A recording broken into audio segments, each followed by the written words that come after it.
and then dumating kayo doon. Hating gabi. So isang buong araw kayo bumiyahe? Hindi po. Hindi siya isang buong araw. Kumaka siguro after dinner, 7:08. Tapos ang lating namin hating gabi na po. So mga 5 hours by van. Ilan Ilan kayo daw sa kayo van? sa van? Tatlo po. Tatlo. Sino-sino? Kaming tatlo. Sino? Sinong tatlo? Si Alice tsaka si Wesley po.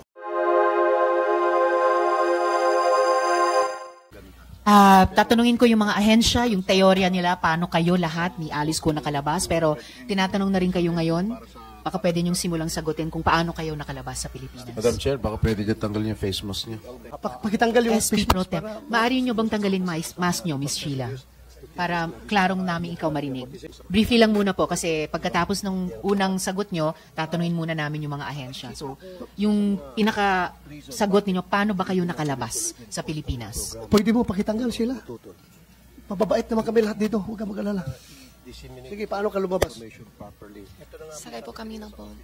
Ha? Ano po? Sasakay kami ng boat sa dagat. Boat?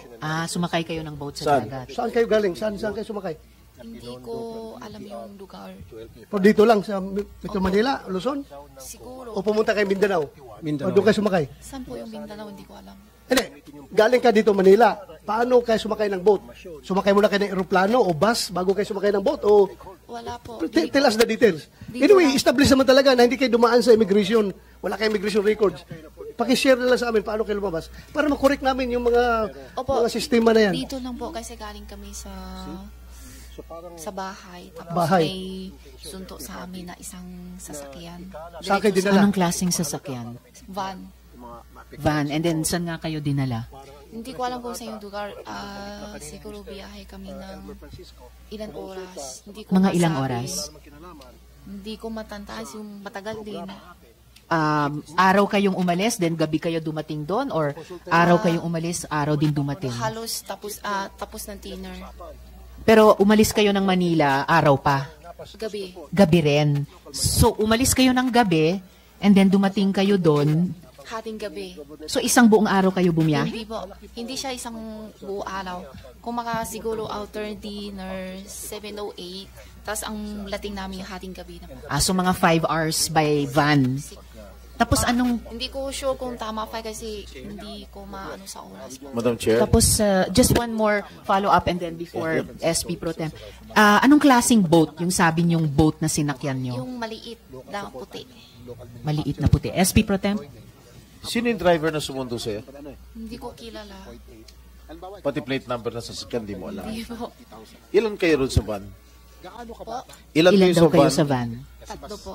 Tatlo. Sino-sino? Kaming tatlo. Sino? Sinong tatlo? Si Alice tsaka si Wesley po. That, sabay pala kayo ni Alice, lumayas. Sabay kayo ni Alice, lumayas dito sa Pilipinas. Oh. At O, yun yung pagbiyahe nyo ni na Alice para umalis sa Pilipinas na bumiyahe ko kayong mga 5 oras, dumating ba kayo sa Pangasinan? Hindi po. Alam ko Pangasinan hindi. Hindi Pangasinan ang inabot nyo. Kasi ano siya Manila, tapos nampas pa eh. Hindi ko alam yung lugar. Lagpas kasi pa yung ng kabisado. Pangasinan. Maybe Bataan? Hindi po. Papunta Manila po. Madam Sir, ilang oras kayo sa barko? Yung biyahe niyong barko? Diretso kayo Malaysia? Hindi From po. Pilipinas? Saan? May palit. Ha? May palit yung mas malaki pa. Ilang oras kayo nung maliit na barko? Bago kayo lumipat sa malaking barko? Matagal din. Ilang oras? Ilang oras nga? Siguro hating gabi kami sakay tapos halos umaga na. Umaga na. Tapos yung malaking barko? Pero hindi pa masyalo kita yung Yung malaking barko, ano siya? Pasaheroan, cargo ship, o fishing ship, or i-describe mo, Hindi ko alam yate. kung ano. Yung luxurious yacht. Ano siya? Yung malaking barko. Fishing ship ata, hindi ko alam kasi hindi So, ko fishing ship dahil may nakita kayong mga lambat at mga isda? Yung lake na panghuli na fish. May net na panghuli ng fish. Tapos yun na, dumating na kayo ng Malaysia through that boat. Na malaki. Malaysia kayo dumating o sasakay pa Indonesia? uli. May sasakay pa ulit. Ha? May palit pa isang ulit. Palit pa uli ng isang barko. Anong description ng isang barko na Yung pinalit? maliit naman na palang kulay Tapos, blue or green. yun na, diretso na kayo Malaysia. Opo. Miss Sheila at mga kasama, gusto ko lang i-reiterate yung order of questioning natin dito sa ating hearing. At siguradong babalikan namin ang pagtatanong sa inyo, Miss Sheila. Gusto ko lang i-reiterate yung order of questioning. Pagkatapos ng chair ng subcommittee, in order of arrival, si Sen Sherwin, si Chair Coco, Chair Rafi, Sen Doroy, SP Pro Temp Jinggoy, at Sen Joel. Sorry, Madam Chair, nauna ko ha. Okay, it's okay, Sen Doroy. I jumped the gun. Okay, Sorry, so Madam Chair. babalikan po Madam natin Chair, yung pwede po order bang of i-clarify question. Sen lang? Joel, yes, before we go back to just one the thing chair's that I'd question. like to clarify Yes, Sen Joel. from our resource person. Binanggit Yes, sorry, Sen Joel. Just before you ask your question to the... I'm not gonna ask questions. It's It's just more before of just to clarify what okay, she said. just before your clarification, follow up lang dun sa tanong ko kanina, Miss Sheila, sabi nyo hindi Pangasinan ang inabot nyo.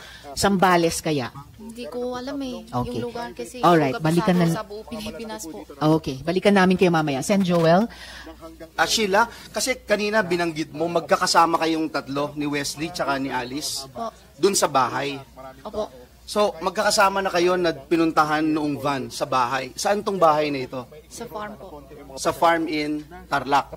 Tapos, sabay-sabay kayo mula sa Tarlac, mga 5 oras napunta kayo ng Pantalan, tapos sumakay kayo ng maliit na white boat, sabi mo. Yung white boat na yun, mga ilang tao kayong nandun? Estimate lang. Hindi ko masabi. Sa Ilan kayo? laki? Oo. Hindi, Tatlo ilan ang kasi- kasya dun sa boat na yun? Maliit lang eh, sabi mo. Oh, maliit lang po. Kaya nga, ilang tao Siguro lang? kasya 10? 10 o mga ganyan siguro.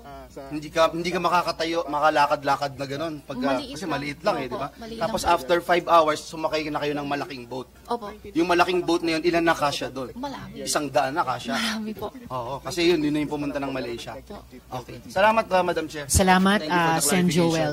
So, yes, Chair Coco. I'm a lawyer. I'm paired with my compañeros. Attorney David is raising his hand. So if we can recognize him, ano ba, what does he want to raise? Yes, Chair. I was about to recognize Attorney David na nagsasalita dito dahil isa rin silang resource person. Correct. Briefly, please, and then Salamat, oh. babalikan po ng Chair Thank you, yung Your order Honor. of questioning. Your Attorney Honor, David. please, considering that the resource person is already subjected for inquest before the National Bureau of Investigation, DOJ, in this interest of fairness, Your Honor, because she is waiving her right against self-incrimination, I was discussing this with her earlier, but in fairness, may we at least request for an executive session as to the manner and how she left the country?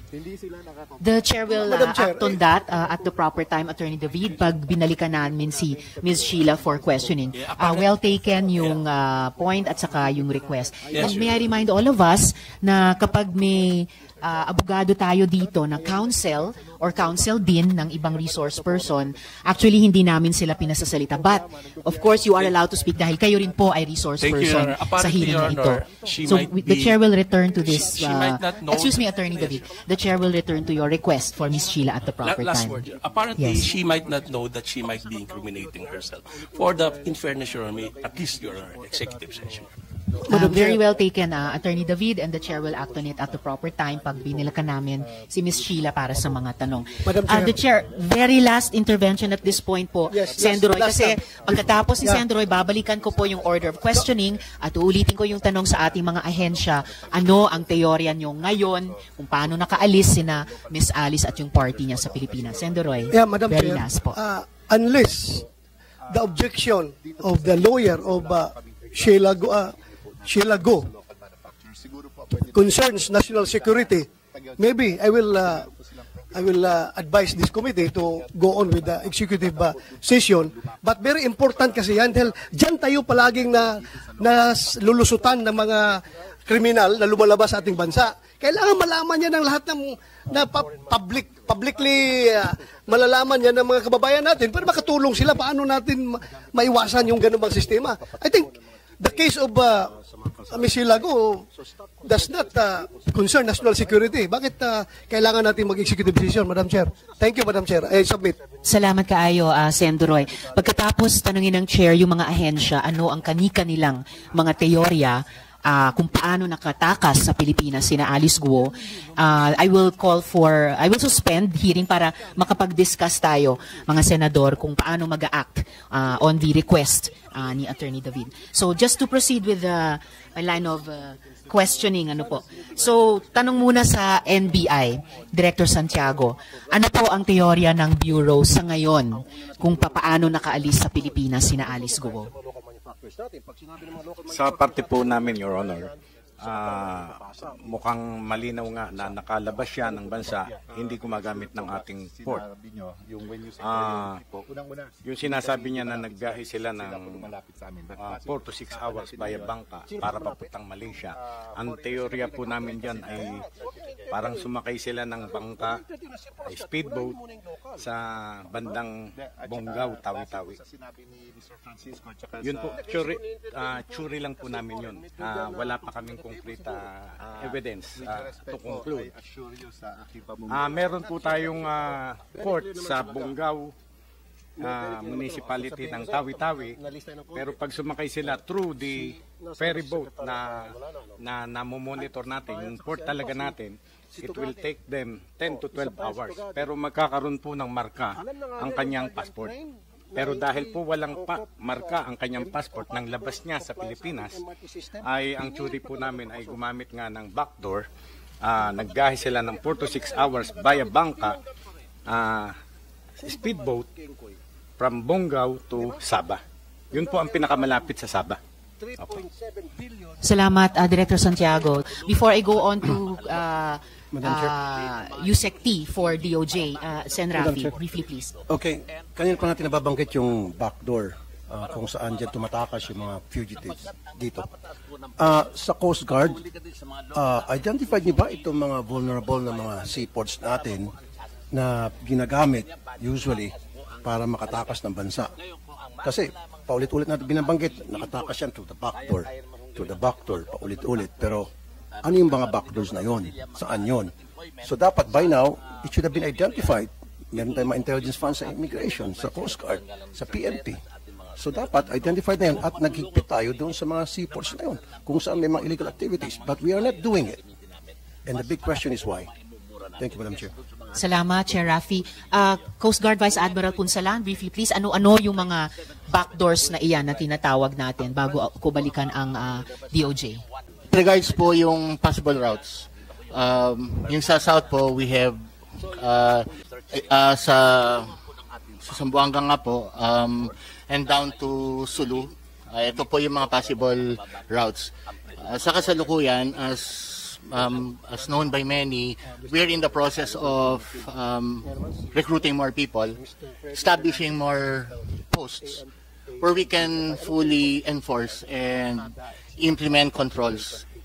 In addition to our basic mandates, in support to the mandates of other agencies like immigration. At makasingit, excuse me. Yes, Di ba lahat ng mga seacraft na umaalis sa pantalan, ini-inspect dapat yan ng Coast Guard? Am I right? Yes, sir, that's true. So paano nakalusot mga to? Using backdoors at sakay ng mga pump boat, yate, speedboats, etc. Una po muna sa lahat, the majority of the seacraft that we are mandated to inspect are mga passenger vessels because the main mandate po ng Coast Guard is maritime safety, environmental protection, and maritime security. But so hindi inspect yung mga fishing vessels, yung mga yate? We do as well, sir. Cargo vessels na possible na pwedeng gamitin to sakyan patakas? Yes, sir. But the challenge really, sir, is the porous nature of our coastline. The what?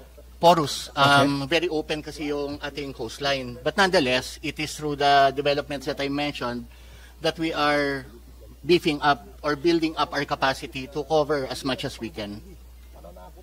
Salamat, Vice Admiral Apunsalan. Sorry, Sen. Joel, briefly please. I don't think the resource person answered the question of Senator Rafi. And I'm also interested in that same question. Saan tong mga lugar na to? Because there are 375 ports of entry and exits in the Philippines. Ang tanong ho is, na-identify na ba itong mga pang-backdoor na ito? Ang nabanggit nyo lang po ay yung Zamboanga, Jolo, Sulu, Tawi-Tawi. So, 4 lang po ba yun? Kasi ang dami nito 375. And to begin with, you look at the Bureau of Immigration's request budget for border control and management, Madam Chair, 5.16 billion. So, I wonder what we are doing here, no? Kasi alam na natin na paulit-ulit na binanggit ni Sen. Rafi kanina, paulit-ulit na po Yung latest, di ba, yung si Arnie Teves, Madam Chair, ganun din po yung nangyari, di ba? Undetected din po siya, nakaalis din po siya ng bansa. Paulit-ulit na lang So, in these 375 ports of entry and exits, na-identify nyo na ba? Ano yung talagang, dyan? Talagang notorious yung backdoor na yan. Dagdagan natin dyan. Mag-inspect tayo dyan. The Chair would like to recognize the arrival ni Sen. Robin. Shukran sa inyong pagdalo. So, Vice Admiral Punsalan, briefly, dun sa 375 ports, yung lamang bang iila na in-identify ninyo ang matatawag na backdoor? No, ma'am. No, sir. Actually, kaya nga, sir, I had to describe the nature of our coastline to be porous, na lalo na for small boats, katulad ng nabanggit po kanina. So it can be coming from a beach resort, it can be coming from a coastline far from the regular ports that we have. Salamat, Vice Admiral Punsalan. Yes, we're not going to do anything. We will not be able to address this problem. So that is the answer that we're getting. We're not going to address this problem. This will happen again, over and over again. That's unfortunate and really, really disappointing, Madam Chair. At dahil disappointing, hindi natin iwan sa ganyan lamang. So, babalikan natin ang Coast Guard tungkol dyan. And mukhang kailangan pumasok sa recommendations ng committee report natin, Sen. Joel. Briefly, before I go back to DOJ, Director Casio, and speaking of resorts, saan sa Zambales yung private resort na sinasabi nyo at anong pangalan nung private resort na binanggit nyo? Yes, Madam Chair. The information we got was Emanpulo in Zambales. Not Amanpulo, but Emanpulo. That's in Kabangan? Zambales? Yes, Mr. Chair. Kabangan? Yes, sir. Yes, Mr. Chair. So that was the last information that we got, Madam Chair. And I may report to the body that together with the Bureau of Immigration, we tried to get access to the said private resort. Unfortunately, it was very difficult for us to get into the resort without compromising the operation. Then, when we did finally get into the resort, together with the Bureau of Immigration and some elements of the military, we received information that we were 1.5 hours too late, because apparently the group left by a speedboat in 2 speedboats, Madam Chair. Sinong grupo yan? If our theory is correct, that would have been the group of the dismissed Mayor Bamban together with her 2 siblings. July 14 po iyon. No, ma'am. July 14 was the last date sighting. Our last sighting, Madam Chair. So, anong petsa nung sinasabi nyong you were 1.5 hours too late para maabutan sina Alice Go? They left on 2 speedboats. I will have to go back to our record, Madam Chair, but now that we have in public, it's not public information that she arrived she was in Denpasar on 17th of July, then arrived in Malaysia around 18th of July. Our theory may have been wrong in the first place, because if I am not mistaken, the operation that we conducted, it took us, I'm sorry, Madam Chair, it took us almost a month to be able to firm up the operation together with the Bureau of Immigration and our military counterparts, because it was really very difficult for us at that point. The place is secluded. It takes a few hours away from mainland Zambales to go into the island. And it was very, how would I put it? It was very suspicious for us, because the island was guarded by 4 members of the Philippine National Police. So, because of those, because of the fact, the pictures that our assets were able to take about that particular island, we became all the more suspicious. But unfortunately, again, being the small agency that we are, it took us almost 3 weeks to be able to finalize the operation. And by the time that we arrived, we had no positive sightings of the said subjects, Madam Chair. So itong 1.5 hours too late kayo para abutin yung grupo ni Alice Go na umalis sa 2 speedboat mula sa Emanpulo sa Kabangan, posibleng ito yung simula ng journey na dinidescribe din ni Miss Sheila at yung sinusubukan nating buuin na kwento kung paano nakatakas si Mayor Alice That may sa not be Pilipinas. in the affirmative now, ma'am, given what is now publicly known. Because based on the immigration records that our friends from the Bureau of Immigration were able to obtain from their counterparts in Singapore, Indonesia, Singapore, and Malaysia, she left Denpasar 17 of July, arrived in Malaysia 18 of July. So our operation was conducted 3 weeks after July 14 po, Madam Chair. So we may not be talking about the same individuals anymore. But maybe we're talking of Chinese nationals who are still Pogo-related. Okay, and speaking of those individuals na sinusubukan yung i-identify within those 3 days na sabi nyo hindi ma-account for ng PAOK, who exactly were in Mayor Alice's group in Emanpulo?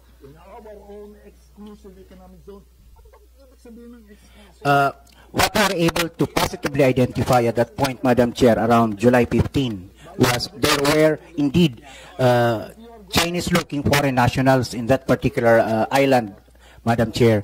Then our asset informed us that apparently he had an eyeball sighting of Mayor Guo, but then when made to us to produce an actual video or a picture of the said dismissed mayor, he failed to submit the same.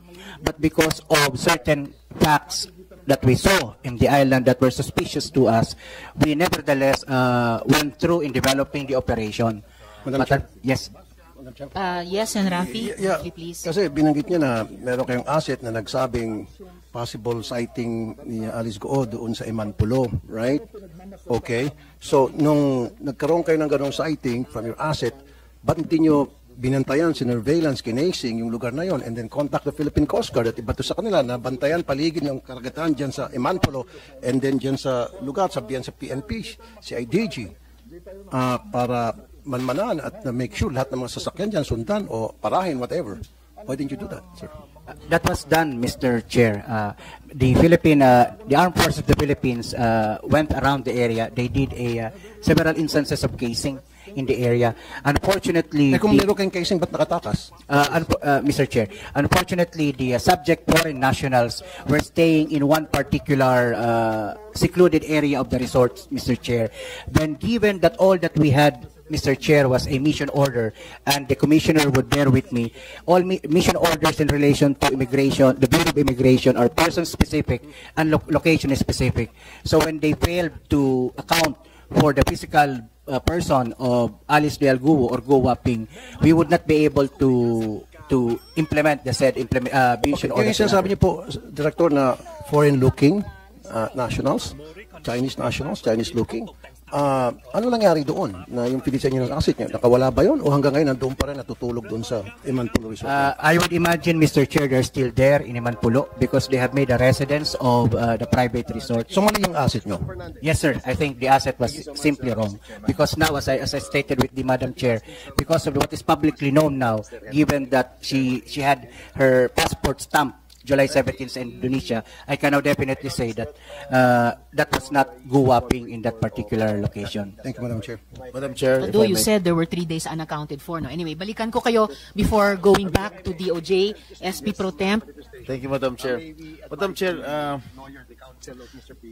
kanina sinabi ni Sheila, no? Sheila, pangalan mo? Bumiyahe kayo from Manila around 5 hours tapos sumakay ka ng maliit na barko. Opo. Correct? Yung oras hindi ko sure eh. Yeah, approximately mga 5 oras. Siguro po. Alright. Okay, kasi pag pupunta ka sa Zambales, 3 oras lang yun. Hindi ko alam po. Hindi, sinasabi ko lang. Pero pag pupunta ka sa Pangasinan, aabot ka ng 5 oras. Tama ba? Kung dadaan ka sa T-Plex. Alright. Noong nakarang hearing, mga first, second hearing, tinanong ko kay Alice Go kung meron siyang relasyon na politiko. At sinabi niya wala. Pero it's already an open book na meron sa Pangasinan, sa mayor doon. Doon sa bayan na yun, sige, banggitin ko na sa Sual, Pangasinan, meron pong daungan doon. Meron daungan doon. I have information.